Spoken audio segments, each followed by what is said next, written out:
Les disparé a los dos mientras dormían. Primero a mi abuelo, directo en la cabeza. Luego a mi abuela, que se despertó con el ruido y me miró con esos ojos llenos de maldad antes de que la segunda bala le atravesara el corazón. Y mientras veía sus cuerpos desangrándose en esa cama donde tantas veces me habían destrozado el alma, supe que había hecho lo correcto, que había llegado justo a tiempo para salvar a mi sobrina del mismo infierno que yo viví durante años. Soy Narcisa Violeta Castellanos, tengo 75 años y hace exactamente 40 años maté a mis abuelos de 2 escopetazos. Pasé 2 años en prisión por eso, y cuando salí, todo el mundo me miraba como si fuera un monstruo, una mujer que había asesinado a sangre fría a 2 ancianos indefensos mientras dormían. Pero la verdad, mi querida oyente, es mucho más oscura y retorcida de lo que cualquier juez o fiscal pudo imaginar en su momento. Durante 4 décadas he cargado con este secreto como si fuera una losa en el pecho. Durante 40 años he dejado que la gente piense lo que quiera de mí, que me juzguen, que me señalen como la nieta desnaturalizada que mató a sus abuelos por algún motivo vil. Pero hoy, a los 75 años, cuando ya no me queda mucho tiempo en este mundo, necesito contar la verdad completa. Necesito que alguien sepa por qué hice lo que hice y por qué, después de tantos años, sigo creyendo que fue lo más correcto que he hecho en mi vida. Esta es la historia más brutal y polémica que vas a escuchar. La historia de una niña que fue abusada y torturada por las 2 personas que se suponía que debían cuidarla. La historia de una mujer que tuvo que convertirse en asesina para salvar a otra niña inocente del mismo destino que ella había sufrido. La historia de una abuela que prefirió mancharse las manos de sangre antes que permitir que el ciclo de abuso continuara con una nueva generación. Te advierto que lo que vas a oír no es fácil de digerir. Es crudo, es doloroso, es tan perturbador que tal vez te haga cuestionar todo lo que crees saber sobre la justicia, la familia y hasta dónde puede llegar una persona para proteger a los inocentes. Pero es mi verdad. Y después de 40 años de silencio, alguien tiene que conocerla. Mi historia comienza cuando tenía 6 años y mis padres murieron en un accidente de carretera. Al menos eso fue lo que me dijeron entonces. Quedé huérfana de un día para otro y la única familia que me quedaba eran mis abuelos paternos, Eusebio y Perpetua Castellanos. Eran personas mayores, él de 58 años y ella de 55, que vivían en una casa grande y vieja en las afueras de un pueblo perdido entre las montañas. Al principio pensé que había tenido suerte. La casa era bonita, tenía un patio grande con árboles frutales, y mis abuelos parecían ser personas respetables. Eusebio había sido maestro de escuela durante muchos años, y Perpetua era conocida en el pueblo por ser muy religiosa. Siempre estaba en la iglesia rezando el rosario con las demás señoras. Pero esa fachada de respetabilidad se desmoronó muy rápido. Desde la primera semana que llegué a esa casa, Perpetua empezó a tratarme como si fuera una carga insoportable. Me decía constantemente que era una huérfana malagradecida, que debería estar eternamente agradecida de que ellos hubieran tenido la caridad de recogerme. Me asignó tareas domésticas que eran imposibles para una niña de 6 años, y cuando no las hacía perfectamente, los castigos eran brutales. No usaba cinturones ni varitas como otras madres. Perpetua me pegaba con lo que tuviera a la mano: sartenes, palos de escoba, zapatos, incluso rocas que recogía del patio. Me golpeaba en la cabeza, en la espalda, en las piernas, donde fuera que pudiera lastimarme sin que se notara mucho cuando saliera a la calle. Eusebio, por su parte, era diferente. Al principio no me pegaba, solo me miraba de una forma que me daba escalofríos, con unos ojos que parecían desnudarme, aunque yo fuera apenas una niña. Me decía que era muy bonita para mi edad, que tenía unos ojos muy lindos, que cuando creciera iba a ser una mujercita muy especial. Cuando cumplí 8 años, los juegos de Eusebio empezaron. Al principio eran cosas que parecían inocentes: que me sentara en sus piernas mientras veía la televisión, que le diera besos en la mejilla antes de irme a dormir, que lo dejara acariciarme el cabello mientras hacía las tareas. Pero poco a poco, los juegos se volvieron más invasivos, más incómodos, más wrong. Sus manos empezaron a tocar lugares donde no debían tocar. Sus besos empezaron a ser en la boca en lugar de en la mejilla. Sus caricias empezaron a lastimarme de formas que yo no entendía, pero que sabía que estaban mal. Cuando cumplí 10 años, ya no eran juegos. Eran abusos completos, brutales, que me dejaban sangrando y llorando durante días. Y Perpetua sabía perfectamente lo que pasaba. Sabía porque me escuchaba llorar desde mi cuarto. Sabía porque lavaba mis sábanas manchadas de sangre.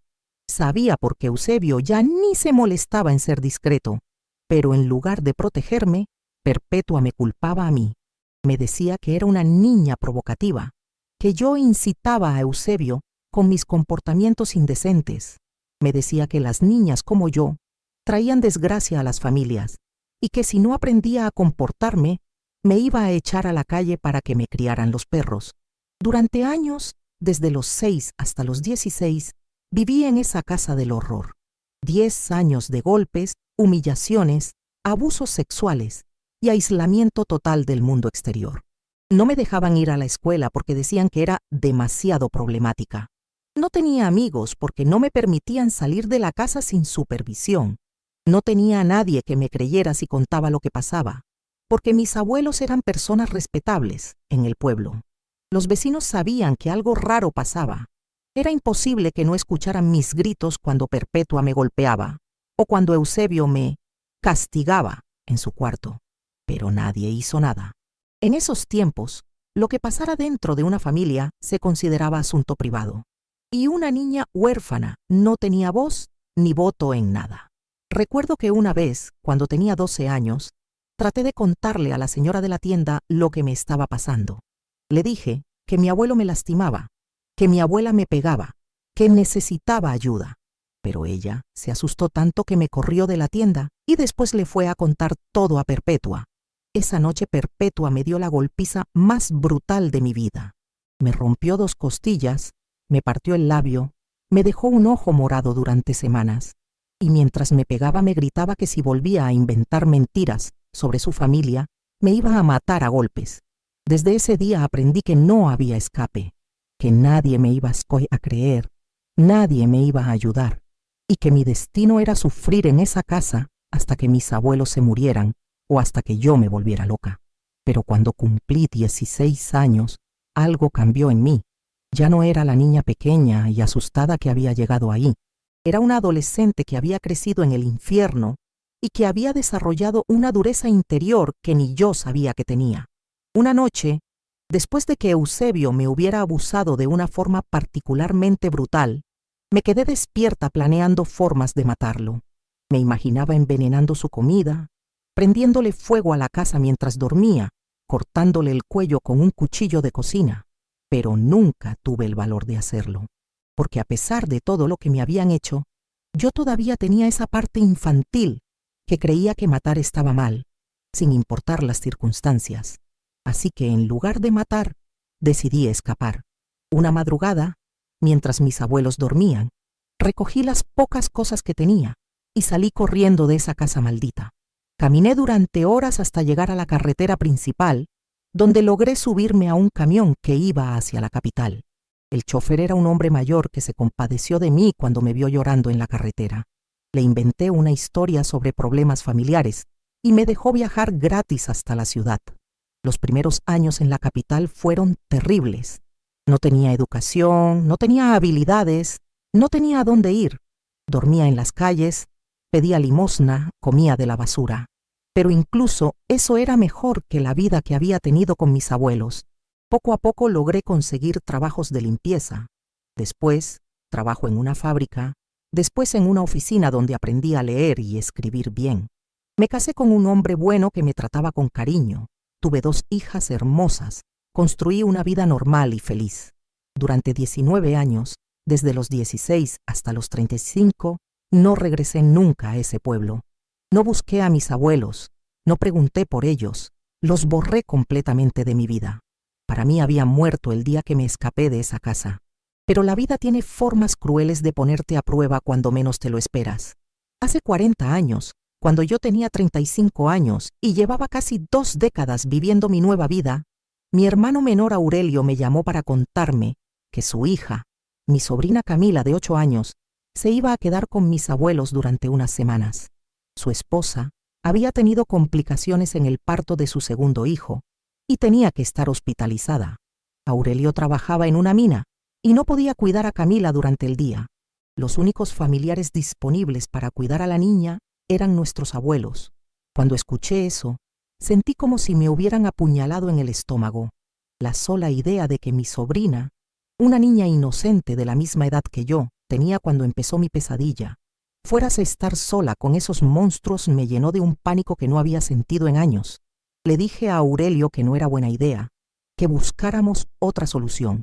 Pero él me dijo que no había de otra, que los abuelos ya eran muy viejos y que seguramente ya habían cambiado. Que además, ¿qué tan malo podía ser dejar a una niña con sus bisabuelos por unas cuantas semanas? No podía contarle la verdad. Nunca le había contado a nadie en mi nueva vida lo que había pasado en esa casa. Era mi secreto más oscuro, mi trauma más profundo, algo que había enterrado tan hondo que a veces lograba fingir que nunca había pasado. Pero también sabía que no podía dejar que Camila fuera sola a esa casa. No podía arriesgar a que mi sobrina pasara por el mismo infierno que yo había vivido. Así que tomé la decisión más difícil de mi vida: regresar a ese lugar maldito después de 19 años. Le dije a Aurelio que yo también iría al pueblo para ayudar a cuidar a Camila, que así los abuelos no estarían solos con toda la responsabilidad. Él se sintió muy agradecido por mi generosidad, sin saber que en realidad lo estaba haciendo para proteger a su hija. El viaje de regreso al pueblo fue como un descenso al infierno. Cada kilómetro que me acercaba a ese lugar, más me temblaban las manos y más se me revolvía el estómago. Cuando finalmente llegué y vi la casa donde había sufrido tanto, sentí como si los últimos 19 años de mi vida hubieran sido solo un sueño. Mis abuelos se sorprendieron mucho de verme. Eusebio tenía 77 años y Perpetua 74, pero seguían vivos y con la misma mirada cruel de siempre. Cuando me vieron llegar, sus caras se llenaron de esa sonrisa falsa que yo recordaba tan bien.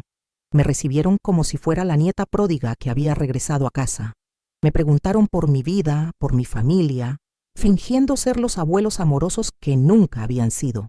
Pero yo podía ver en sus ojos la misma maldad de siempre. Camila ya estaba ahí cuando llegué. Era una niña hermosa, inocente, con unos ojos grandes llenos de vida. Verla me transportó inmediatamente a mis propios 8 años, cuando yo también era una niña inocente que no sabía el horror que le esperaba en esa casa. Los primeros días todo parecía normal. Eusebio se comportaba como el bisabuelo perfecto, le contaba cuentos a Camila, la ayudaba con sus tareas, le compraba dulces. Perpetua la trataba con cariño, la peinaba, le cocinaba sus comidas favoritas. Por un momento llegué a pensar que tal vez el tiempo realmente los había cambiado, que tal vez la edad los había suavizado, que tal vez ya no eran los monstruos que recordaba. Pero yo no podía estar tranquila. Conocía demasiado bien las máscaras que sabían ponerse cuando les convenía. Sabía que la maldad no desaparece con la edad, solo se vuelve más astuta. Así que decidí tomar precauciones. Sin que se dieran cuenta, instalé cámaras pequeñas en diferentes partes de la casa. Cámaras que grababan audio y video, escondidas en lugares donde nunca las encontrarían. Quería tener evidencia de todo lo que pasara, por si acaso. Durante una semana estuve revisando las grabaciones todos los días, y por una semana no pasó nada fuera de lo normal. Eusebio se comportaba como el bisabuelo perfecto. Perpetua trataba a Camila como si fuera una nieta querida. Empecé a pensar que tal vez me había equivocado, que tal vez mi trauma me estaba haciendo ver peligros donde no los había, que tal vez mis abuelos realmente habían cambiado con los años. Pero entonces llegó esa noche que cambió todo para siempre. Era un viernes por la noche. Yo había salido al pueblo a comprar algunas cosas para la cena, y cuando regresé, decidí revisar las cámaras antes de entrar a la casa. Lo que vi en esa grabación me heló la sangre. Eusebio estaba sentado en la sala con Camila en sus piernas. Al principio parecía una escena normal, un bisabuelo viendo televisión con su bisnieta, pero después empezó a acariciarle las piernas de una forma que no tenía nada de normal. Vi cómo empezó a susurrarle cosas al oído, cómo empezó a tocarla en lugares donde no debía tocarla. Vi la cara de confusión de Camila, que no entendía lo que estaba pasando, pero sabía instintivamente que algo estaba mal. Y entonces escuché lo que me destrozó el corazón para siempre. Perpetua entró a la sala y vio lo que estaba pasando. En lugar de proteger a Camila, en lugar de parar a su esposo, le dijo: «¿Ya vas a empezar con esta también?». Eusebio le respondió: «Déjame, ella ya está en edad de aprender cosas. Además, ya sabemos que nadie nos va a creer si cuenta algo». Perpetua se encogió de hombros y se retiró, dejando a Camila completamente sola con ese depredador. Cuando vi eso, algo se quebró dentro de mí de una forma que no se puede reparar.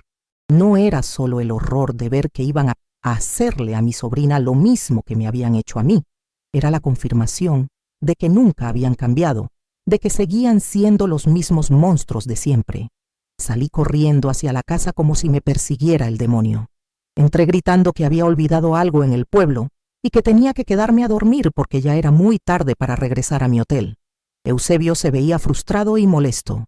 Perpetua puso una cara de fastidio que trataba de disimular, pero no pudieron negarse sin parecer sospechosos. Esa noche dormí en el mismo cuarto que Camila, abrazándola como si fuera mi propia hija.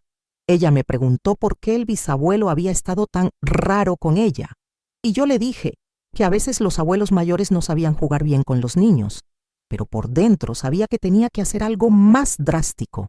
Sabía que no podía estar ahí las 24 horas del día protegiéndola. Sabía que en cuanto yo me fuera, esos animales iban a continuar con su plan. Y también sabía que si reportaba lo que había visto, nadie me iba a creer. Eran las palabras de una mujer contra las de dos ancianos respetables. Las grabaciones las había hecho sin permiso, así que legalmente no valían nada. Y conociendo el sistema, probablemente Camila habría terminado quedándose con ellos de todas formas. Esa noche, mientras veía dormir a mi sobrina inocente, tomé la decisión más brutal de mi vida. No iba a permitir que le hicieran a ella lo que me habían hecho a mí. No iba a dejar que esos monstruos arruinaran la vida de otra niña. Y la única forma de asegurarme de que eso no pasara era eliminarlos completamente. Me levanté a las 3 de la madrugada, cuando estaba segura de que mis abuelos estaban en el sueño más profundo. Fui al armario donde Eusebio guardaba su escopeta de cacería, la misma que había tenido durante décadas. La cargué con 2 cartuchos y caminé hacia su cuarto. Los vi ahí, durmiendo tranquilamente, como si fueran una pareja de ancianos inofensivos en lugar de los depredadores que realmente eran. Eusebio roncaba suavemente, con la boca abierta. Perpetua tenía esa expresión de amargura que conservaba incluso mientras dormía. Por un momento dudé. Por un momento pensé en todas las consecuencias de lo que estaba a punto de hacer. Pero entonces recordé la cara de confusión de Camila cuando Eusebio la estaba tocando, y toda duda desapareció de mi mente. Le disparé a Eusebio primero, directo en la cabeza, para asegurarme de que no sufriera y de que no pudiera despertar. El ruido fue ensordecedor, pero sabía que los vecinos más cercanos estaban demasiado lejos para escucharlo. Perpetua se despertó con el ruido. Me miró con esos ojos llenos de maldad, que recordaba tan bien, y lo último que dijo antes de que le disparara fue: «Siempre supe que eras una niña problemática». La segunda bala le atravesó el corazón. Murió instantáneamente con la misma expresión de crueldad congelada en la cara. Me quedé ahí durante varios minutos, viendo sus cuerpos sin vida, y lo primero que sentí no fue horror ni culpa, fue alivio. Un alivio tan profundo que casi me hizo llorar. Por fin se había terminado. Por fin esos monstruos no podían hacerle daño a nadie más. Dejé la escopeta en el suelo y regresé al cuarto donde dormía Camila. Ella seguía durmiendo tranquilamente, ajena a todo lo que había pasado. La abracé durante lo que quedaba de la noche, sabiendo que había hecho lo correcto. A la mañana siguiente, Camila se despertó preguntando por los bisabuelos. Le dije que habían salido temprano al pueblo y que regresarían más tarde. Preparé el desayuno como si nada hubiera pasado, pero sabía que no podía mantener la farsa por mucho tiempo. Los vecinos eventualmente vendrían a preguntar por mis abuelos, o alguien encontraría los cuerpos, o Camila se daría cuenta de que algo estaba mal. Así que a media mañana llamé a la policía y les dije que había escuchado disparos en la casa de mis abuelos durante la noche, que había venido a revisar y que los había encontrado muertos. Cuando llegaron los policías, me encontraron sentada en la sala con Camila, aparentemente en shock por haber descubierto los cuerpos. Hice el papel de la nieta devastada que había encontrado a sus abuelos asesinados por algún ladrón, pero mi actuación no fue lo suficientemente convincente. Los investigadores se dieron cuenta de que no había señales de robo, de que no había huellas de entrada forzada, de que yo conocía demasiado bien la casa para ser solo una visitante ocasional. Además, encontraron mis huellas en la escopeta.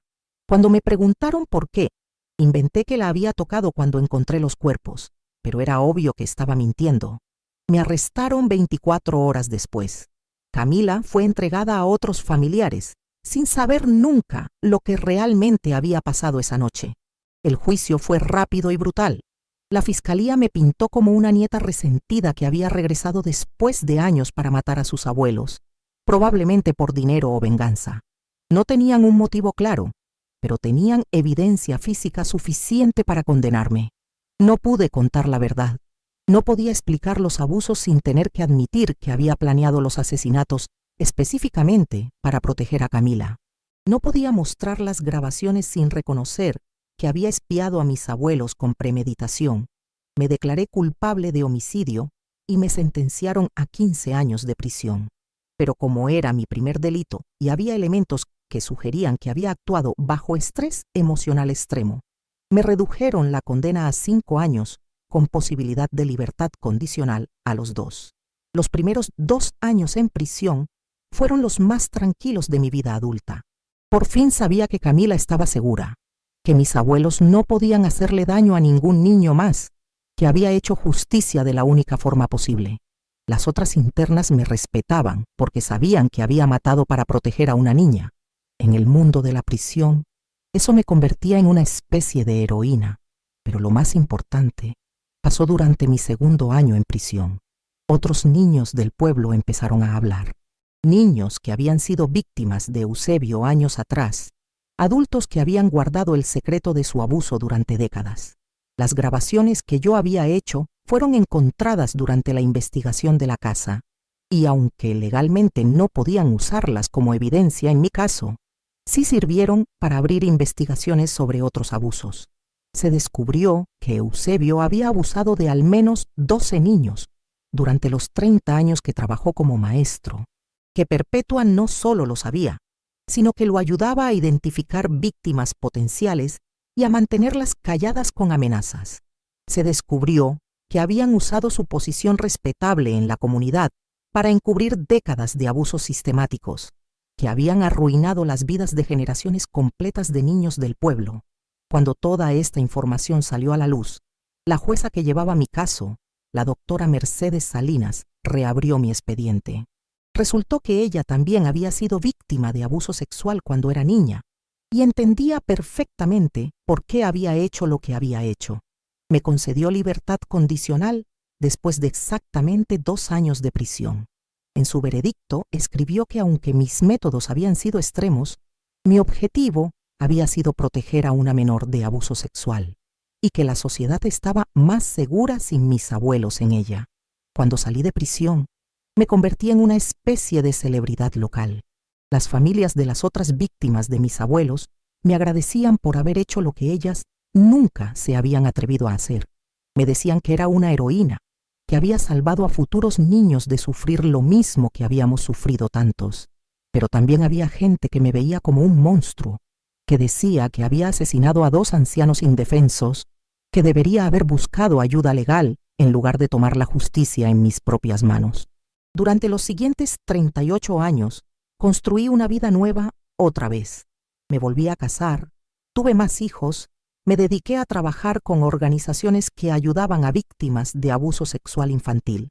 Y durante todo ese tiempo, nunca me arrepentí de lo que hice esa noche.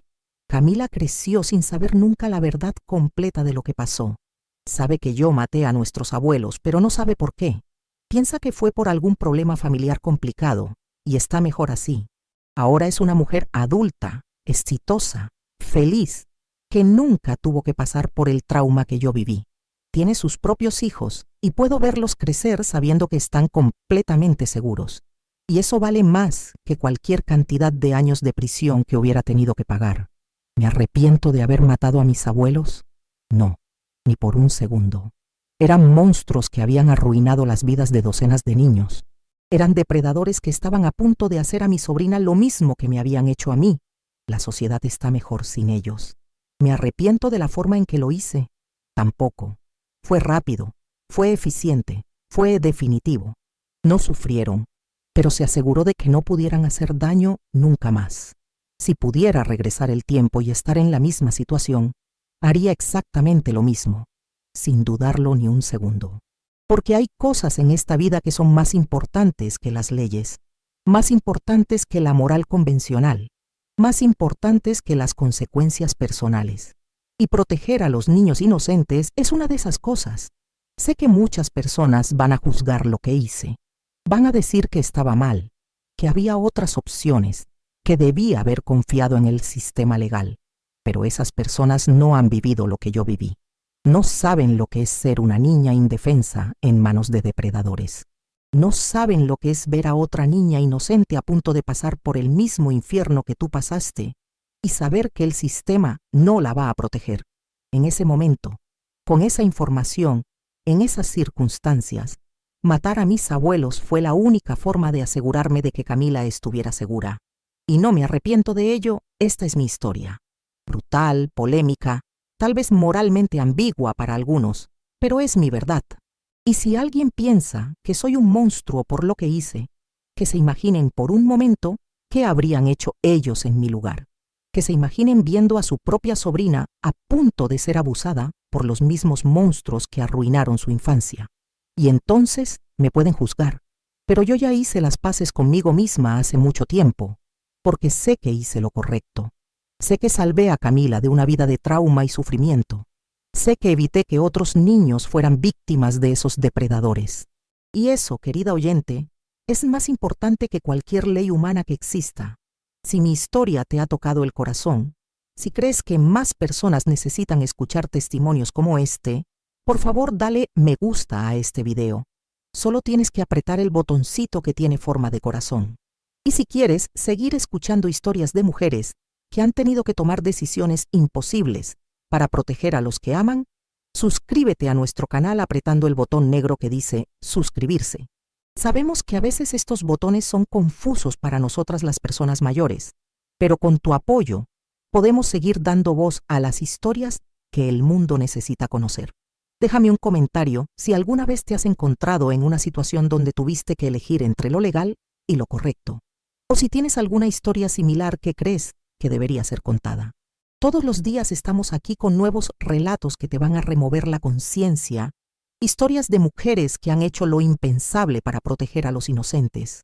Perdóname si este video ha sido muy largo, pero era imposible contar esta historia sin explicar cada detalle, cada decisión, cada consecuencia. Necesitaba que entendieras exactamente por qué hice lo que hice y por qué sigo creyendo que fue lo correcto después de 40 años. Perdón, pero necesitaba este desahogo antes de irme de este mundo. Necesitaba que alguien conociera la verdad completa de lo que pasó esa noche. Gracias por acompañarme hasta el final. Gracias por escuchar sin juzgar hasta conocer toda la historia. Gracias por entender que a veces la verdadera justicia no viene de los tribunales, sino de las decisiones que tomamos cuando no hay otra opción. Y gracias por comprender que hay crímenes que no son crímenes, sino actos de amor en su forma más brutal y desesperada.